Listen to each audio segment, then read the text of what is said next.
A Texas sheriff's office has recommended that prosecutors in San Antonio file criminal charges for those in Florida who took part in the transportation of 49 asylum seekers from Texas to Martha's Vineyard late last year. You're looking at images of what that scene looked like. Now, while it's still unclear who would be charged in this case or whether prosecutors would even file charges to begin with, the sheriff's office indicates that the charges would, should they be filed, include both criminal and misdemeanor charges related to unlawful restraint. So just to back up a little bit, the backstory to this has to do with both Texas Governor Greg Abbott and Florida Governor Ron DeSantis either busing or flying migrants to various sanctuary states and sanctuary cities. They're doing this to make a point about how, immigration is impacting these border towns, but all of these sanctuary cities and states don't have to deal with it to the same extent, but they love to give themselves a pat on the back when they don't really have to deal with it at all. Now, there is a level of cruelty involved if the individuals who are being transported are being lied to, and that is the allegation here, okay? So this is the Bexar County Sheriff's Deputy, Johnny Garza, who also happens to be a spokesperson for the sheriff's office. And he said this: at this time, the case is being reviewed by the DA's office. Once an update is available, it will be provided to the public. We're not naming the suspect at this time or the amount of charges that are being filed.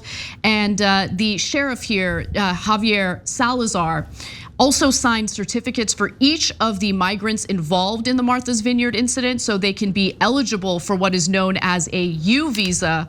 That's a category established in 2000 and available to victims of crimes to basically enable them to provide information to authorities about illegal activity. Now, about 8 months ago, when this incident happened, Sheriff Salazar spoke to the press about how he intended to investigate it. And I think what he says here during a PBS interview is telling in regard to what we can expect in the future when it comes to this story that's getting a lot of attention. Are charges actually going to be filed against anyone? Well, why don't we listen to him and you can decide for yourself. Florida Governor Ron DeSantis is now named in a class action lawsuit filed on behalf of these migrants. And the complaint alleges this, that he and other officials, quote, designed and executed a premeditated, fraudulent, and illegal scheme for the sole purpose of advancing their own personal, financial, and political interests. Sheriff Salazar, is that the kind of thing you're looking into? And is Governor DeSantis a suspect? Well, no, I mean, I think to say that Governor DeSantis is a suspect is a long stretch. What my concern is, and what I have authority of, is my corner of the world, which is Bexar County. My concern is, did somebody with feet planted on Bexar County soil break the law or not? So I'm just gonna say what I think. I think that this is just political on all sides. And I think that migrants are being used as political pawns, and I just find it incredibly disgusting. That's my take on it. Yeah, so I've had a different take on this from day one, which I'll get to in a second. First, the stuff that the sheriff is right about. So yeah, of course you shouldn't lie to the immigrants, and it appears that they did. And if they broke the law, then they broke the law, enforce the law, no question about it. I've always had that position, no matter which party and which person is involved.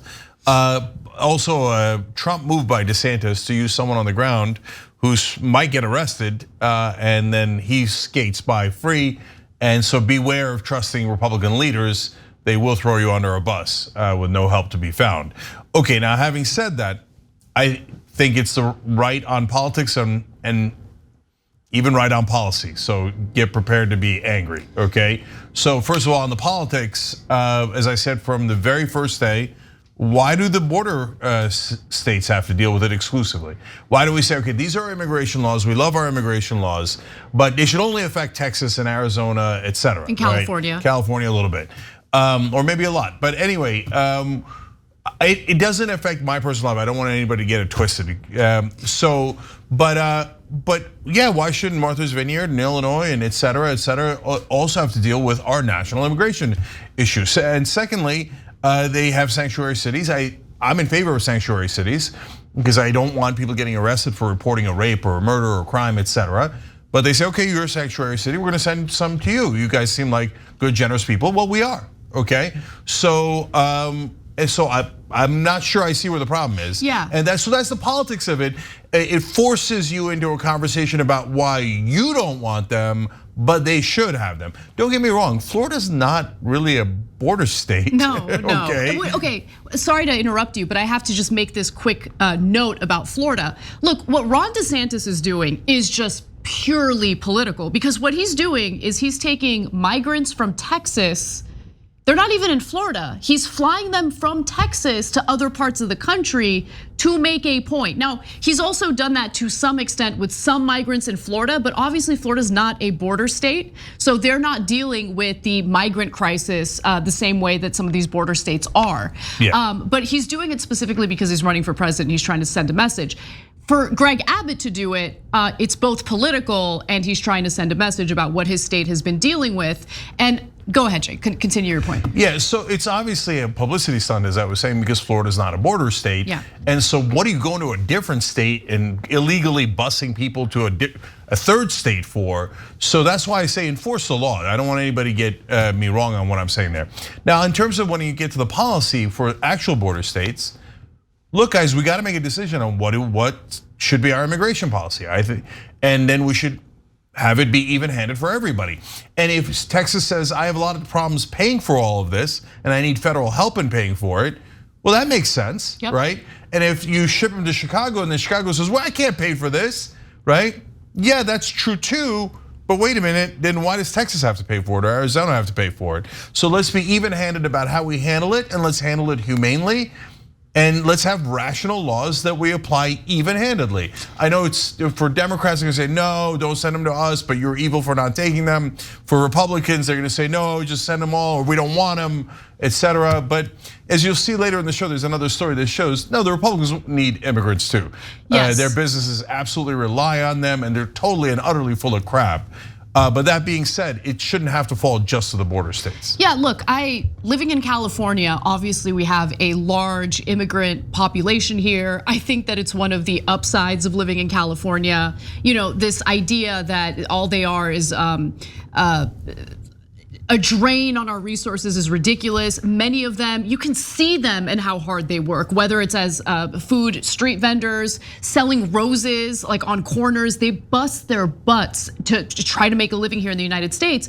But I agree with you, Cenk. The only thing is, if these government officials are lying to the migrants about where they're being taken or what they will get, whether it's work visas or some other perk if they get transported to another place, that is an issue. And they should face consequences for those lies, because clearly they're being transported under false pretenses. However, if the migrants know exactly what's going on and they agree and consent to being transported to other parts of the country, especially these sanctuary cities, then what is the problem?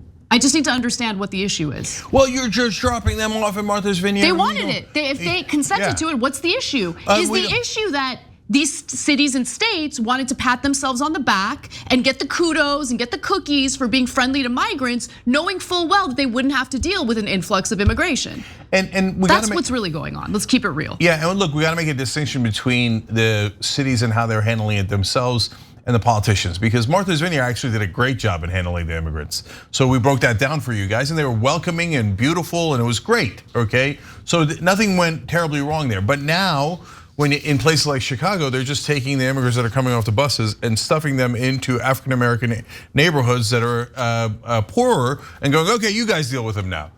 No, wait. That's not how we do this. That's exactly what's happening. Okay, right now, yep. So, and then the politicians are howling like, how dare you send us immigrants that we say we're theoretically in favor of?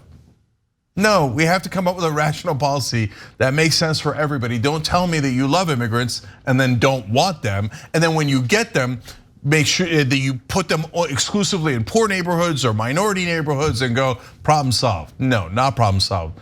I know it's super hard to ask politicians to come up with a rational policy and one that's fair, but maybe we should try it for a change. Thanks for watching The Young Turks, really appreciate it. Another way to show support is through YouTube memberships.